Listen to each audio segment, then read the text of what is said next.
How does WebRTC make the decision of what bitrate to use for the video codec? It starts with the max bitrate of the application. The application makes a decision, a policy decision of what should be the maximum bitrate, and that's going to be passed to WebRTC. The second value that WebRTC looks at is the bandwidth estimation. WebRTC sniffs the network, checks to see if there are any issues, if there's congestion or corruption, or issues and packet losses and latencies in the network.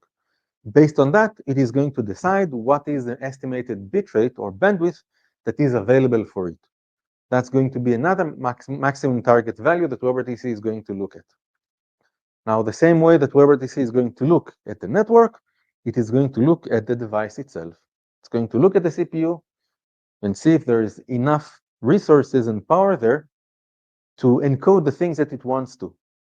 Based on what it sees, for example, if the CPU is being overburdened and taxed already, or the CPU is not that new for the type of content that we're trying to encode, the resolution and frame rate, it is going to decide to reduce the bandwidth or the bitrate that we want to encode. So the resources are going to be lowered so that the CPU can actually do what we asked it to do. The fourth thing is content.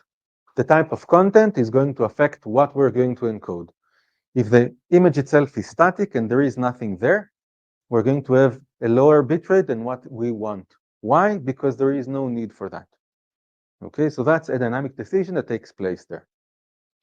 Now, WebRTC would take all of these values, the minimum, the maximum bitrate for the application, the bandwidth estimation, what the CPU can do, and that type of content, and it's going to take the minimum value out of all of them. So we're going to take the minimum of all the maximum values.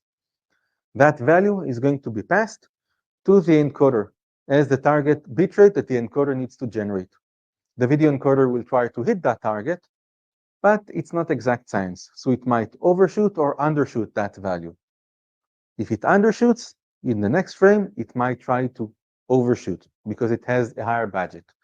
If it overshoots in one frame, it might go and give lower bitrate for the next one because it knows that it went above and beyond what it could. So that's how WebRTC handles the decisions of how much to put on the video encoder.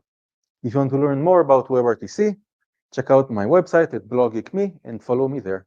Thank you.